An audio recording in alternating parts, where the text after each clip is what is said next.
ஹாப்பியா, ஹெல்தியா, ஜாலியா ஒரு life. Lanco Harmonia Pavilion Senior Living Apartments at Sri Perambatoor 2 BHK just 49 lakhs. Call 7717273747. ஜனவரி 10 கோவையில் தமிழக பாஜகவின் மிக பிரம்மாண்டமான ப்ரொஃபஷனல் கனெக்ட் 2026 கட்சியின் தொழில்துறை வல்லுநர் பிரிவு நிகழ்ச்சியில் மத்திய அமைச்சர்கள், பாஜக தலைவர்கள், துறைசார் வல்லுநர்கள் பங்கேற்று பேசுகிறார்கள். நிகழ்வில் பங்கேற்க லிங்கில் ரெஜிஸ்டர் செய்யுங்கள். பேசு தமிழா பேசி நேயர்களுக்கு வணக்கம்.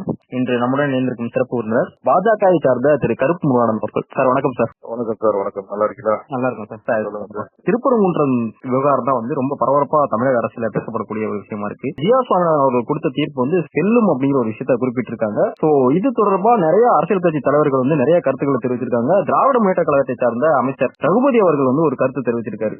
சுடுகாட்டுலதான் சடலத்தை எரிக்க வேண்டும், அதை விட்டுட்டு வேற இடத்துல எரிக்க கூடாது அப்படிங்கிற ஒரு திருப்பரங்குன்ற தீர்ப்பு சுட்டிக்காட்டி ஒரு விமர்சனத்தை வச்சிருக்காரு. உங்களுடைய பார்வை என்ன சார்? இன்னைக்கு வந்திருக்கக்கூடிய தீர்ப்புங்கிறது வரவேற்கக்கூடிய ஒரு தீர்ப்பு. இன்னைக்கு இந்து சமுதாயத்தை சேர்ந்த மக்களுக்கும் முருக பக்தர்களுக்கும் ஒரு மிகப்பெரிய மகிழ்ச்சிகரமான நாள் என்று. தொடர்ந்து அந்த தீபம் ஏற்றணும் அப்படிங்கிறதுக்காக திராவிட முன்னேற்ற கழகத்தை சேர்ந்த குடும்பத்தை சேர்ந்த ஒரே தற்கொலை செய்து கொண்டதை நம்ம பார்த்திருக்கோம். அப்படி இருந்தும் கூட திராவிட முன்னேற்ற கழகத்தினுடைய ஆட்சியில் இருக்கக்கூடியவர்களுக்கு, அமைச்சர்களுக்கு தன்னுடைய கட்சிக்காரன் என்ன விரும்புறான், தன்னுடைய கட்சியை சேர்ந்த தொண்டன் என்ன விரும்புறான் அப்படிங்கறத கூட சிந்திக்காம ஒரே நோக்கத்தோட சிறுபான்மையினர் வாக்கு மட்டுமே போறோம் அப்படிங்கிற சிந்தனையில செயல்படக்கூடியதுங்கிறது கண்டிக்கத்தக்கது.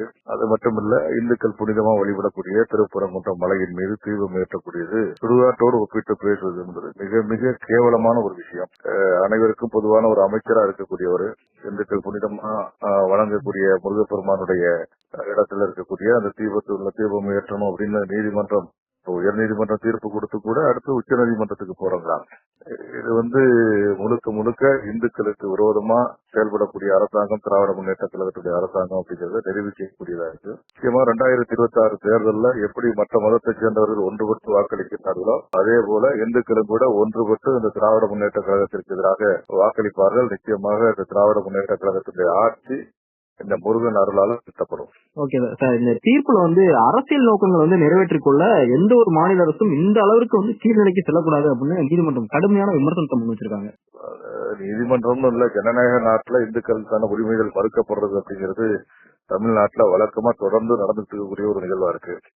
அதைத்தான் நம்ம பாரதிய ஜனதா கட்சி மற்ற இந்து இயக்கங்கள்லாம் தொடர்ந்து இந்துக்களுக்கு விரோதமான ஆட்சி தமிழ்நாட்டில் நடக்குது அப்படிங்கறத குற்றம் சாட்டிட்டு இருக்கோம். இப்ப நீதிபதி அவர்களே விமர்சனம் பண்ணிருப்பதுங்கிறது பாரதிய ஜனதா கட்சி இந்து இயக்கங்களுடைய குற்றச்சாட்டுல எந்த அளவுக்கு உண்மை இருக்கு, எந்த அளவுக்கு திராவிட முன்னேற்ற கழகத்துடைய ஆட்சி இந்துக்களுக்கு விரோதமான ஆட்சியா இருக்கு அப்படிங்கறத நிரூபிக்கக்கூடியதா இருக்கு. நிச்சயமா அதுக்கான ஒரு பலனை திராவிட முன்னேற்ற கழகம் அடையும். ஓகே சார், இந்த தீபத்தூர்ல தேவஸ்தானமே தீபத்தை ஏத்தணும் அப்படின்னு சொல்லியிருக்காங்க. ரெண்டாவது ஆட்சியர் அதை மேற்பார்வையிடணும் அப்படின்னு சொல்லியிருக்காங்க. இப்போ திமுக இதை நிறைவேற்றும் அப்படின்னு நினைக்கிறீங்களா? போய் தீபத்தூர்ல தீபம் ஏற்றது பொதுமக்கள் அழைச்சிட்டு போய் 1 லட்சம் பேர் போய் ஏத்துங்க அப்படின்னு சொல்லி நீதிமன்றம் தீர்ப்பு கொடுக்கல. ஓகே. ஆமா, தேவஸ்தானத்துல இருக்கக்கூடியவங்க போய் கார்த்திகை திருநாள்ல தீபம் ஏத்தணும் அப்படிங்கறதுதான் உத்தரவு கொடுத்திருக்காங்க. இதுல என்ன பிரச்சனை இருக்கு, எந்த மாதிரியான கலவரம் வர்றதுக்கான வாய்ப்பு இதுல என்ன இருக்கு?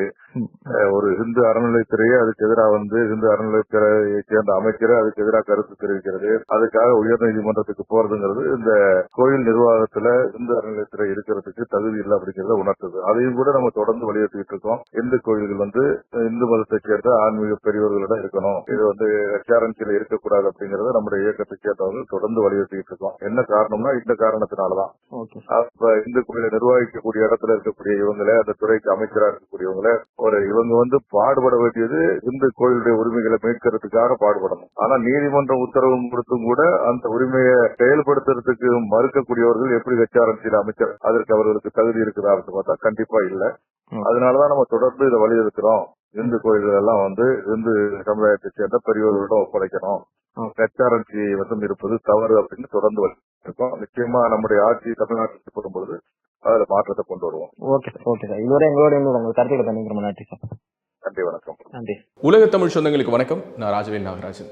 பேசு தமிழா பேசு வலையொலியுடைய வளர்ச்சிக்கு நீங்களும் உறுதுணையாக இருக்கணும்னு நினச்சிங்கன்னா இந்த வீடியோடைய டிஸ்கிரிப்ஷனில் இருக்கக்கூடிய ரேசர் பே லிங்கை கிளிக் பண்ணுங்கள். அந்த லிங்க்கில் போயிட்டு உங்களுக்கு விருப்பமான தொகையை பேசு தமிழா பேசுவனுடைய வளர்ச்சிக்கு உங்களுடைய பங்களிப்பாக நீங்கள் கொடுக்கலாம். நன்றி, வணக்கம்.